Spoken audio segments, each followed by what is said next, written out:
A transgender woman won the female cycling event in New York City. By the way, transgender woman means man. The 16th victory of the 46-year-old man's career. Okay, that's the headline.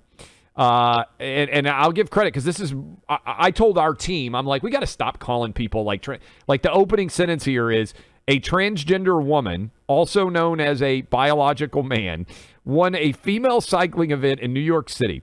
The trans woman goes by the name Tiffany Thomas, and 16 wins is pretty crazy. What's wild is this person decided to become a cyclist only in the last few years. So we're not even talking about a dude who was like a professional cyclist and trained for a long time. And now he's out here, she's out there, whatever, just totally dominating. And this is leading a lot of people to ask questions. Before we ask more questions, though, we've got a funny clip. This is from South Park. Macho Man Randy Savage deciding to become a woman. Buck pulled this earlier and wanted to make sure we played it. It is fantastic. South Park is amazing. Here is South Park proving once again to be prescient and see into the future, talking about a dude who's kicking all the women's asses in the competition. Listen. Miss Swanson, how does it feel to be competing today? I can't tell you how free I feel now that I've started identifying as a woman. Now that I can compete as female, I'm ready to smash the other girls. And is it correct you just started identifying as female 2 weeks ago? I'm not here to talk about my transition. I'm here to kick some f***ing ass. Let me tell you something, Dingleberry. David Perry. I'm gonna roll up the other women here, and I'm gonna smoke them. I am the strongest woman this state has ever seen. That is the Macho Man Randy Savage in South Park deciding to become a chick and just dominate all the women. The amount of steroids that guy was taking back in the late 80s would have put an elephant under. I mean, Macho Man Randy Savage, that guy was absolutely jacked. One of the all-time great entertainers in American history, the Macho Man. Absolutely. And then the funny thing of the cartoon is at the end. I'm sorry, but we were watching it this morning. We're sitting around. Is that the women on the podium? One of them has like 2 black eyes and a bloody nose. Because he's look, I mean, this is you think the cartoon Macho Man Randy Savage is beating them all so badly in track and field. I'm sorry, it's just funny. But this is where we are, and I saw our friend Megyn Kelly put out this tweet, which I thought was pretty good. But you know what they say, Buck, and I've been talking about this for years because I saw this coming from the world of sports, and I think it just crystallizes the absurdity of deciding that you're a chick when you're clearly a dude, and then you just start beating all these women's asses in their sports. Megyn Kelly tweeted, I'm begging any college male tennis player to put an end to this farce by declaring yourself trans, playing/easily winning women's pro tennis tournaments. All it will take is one biological male to win women's Wimbledon, French Open, etc., for this disgrace to end. And she's sharing the story of the transgender cyclist winning the New York women's race days. I mean, this is just a dude. You get all these people on the left who say, no, you that's not true. You wouldn't be able to, Clay, another, sorry, I keep going. I'm sorry. It kind of gave me the giggles just hearing it again. It's just like.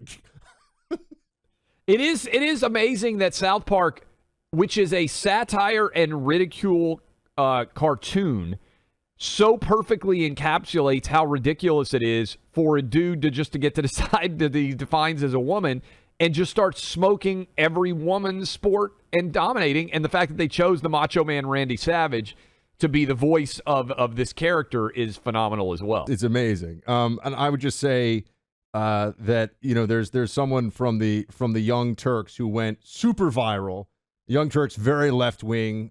Some of their people, very, very nasty individuals. But one of the, I don't know this Anna Kasparian at all. She could be very nice. I have no idea. I've never dealt with her. She tweeted this out. I just for part of this discussion. This has gotten 18 million views, just for everybody out there. So, I mean, for Twitter, this is as viral as you can get. But the reason it went so viral before is because she's a socialist. I mean, she's a very left-wing commentator. and she said, "I'm a woman. Please don't ever refer to me as a person with a uterus, birthing person, or person who menstruates. How do people not realize how degrading this is? You can support the transgender community without doing this stuff." She didn't say stuff, but we'll say stuff. And Clay, the comment thread below it is really like the cell doors of the lib lunatic asylum were all thrown open at once. I mean, people just calling her a TERF, trans exclusionary radical feminist, right? We learned that one.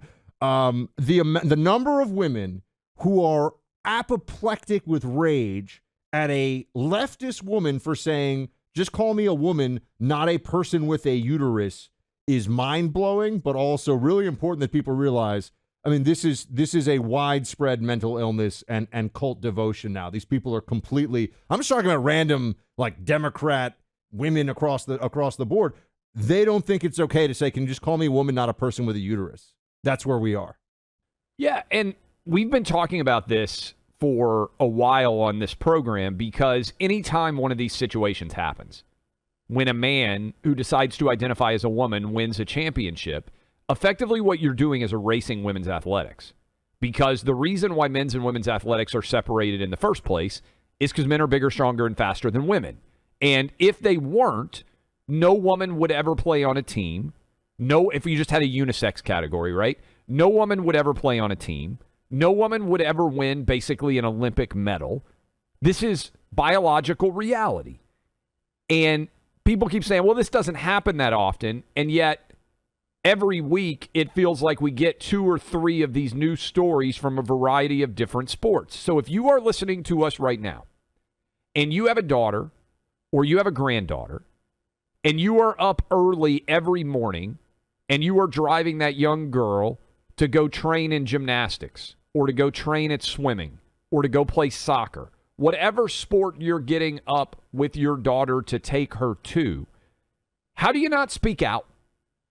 How do you not stand up and say, this isn't right? My little girl who started competing at the age of 5 to try to win in her sport and compete at the absolute apex of her ability, when she's a grown 16, 17, 18-year-old, and suddenly a dude decides at 16 that he's a girl, and he's been through puberty, and he starts dominating her, how do you look that girl in the face? How do you allow this to happen? Buck, you know this. I coach Little League. The first kid to get the mustache is the most dominant, right? Whenever a kid hits puberty, they skyrocket in athletic ability. And if you coach Little League sports, the first kid with the mustache can usually throw the ball harder. He can usually hit the ball further because he is growing into a man. This is why we have age limits. This is why we have separation of sexes in competition in the first place. It's crazy. A lot of middle-aged or really kind of late middle-aged men who all of a sudden have gotten haven't like gotten healthier or lost some weight, but are jacked. Overwhelmingly, it's through testosterone supplementation, which is very, very widespread now. I mean, a lot of people, TRT, testosterone replacement therapy, or HRT, hormone replacement therapy, it's very common. It's medically approved. It's actually a good thing for people with low T to do. I'm not disparaging it at all. It's a good thing. There's a reason doctors do it for people. I'm just saying, though, that you can see the physical manifestation. I mean, you'll see a guy who was 40 and had a paunch and, looked like he had 2 twigs for arms. You see him at 45 and you're like, wait a second. Now this guy's, he's got forearms like Popeye and he's ripped. Yeah, some of it is diet, exercise, all that stuff, but TRT makes a massive difference, and it's just the biochemistry of the individual getting changed and getting more of the stuff that makes you male, more of the stuff that separates men from women. So the science on this, it's interesting.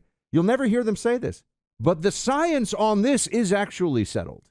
There are 2 genders, and men have a biological advantage in strength and speed over women as a gender.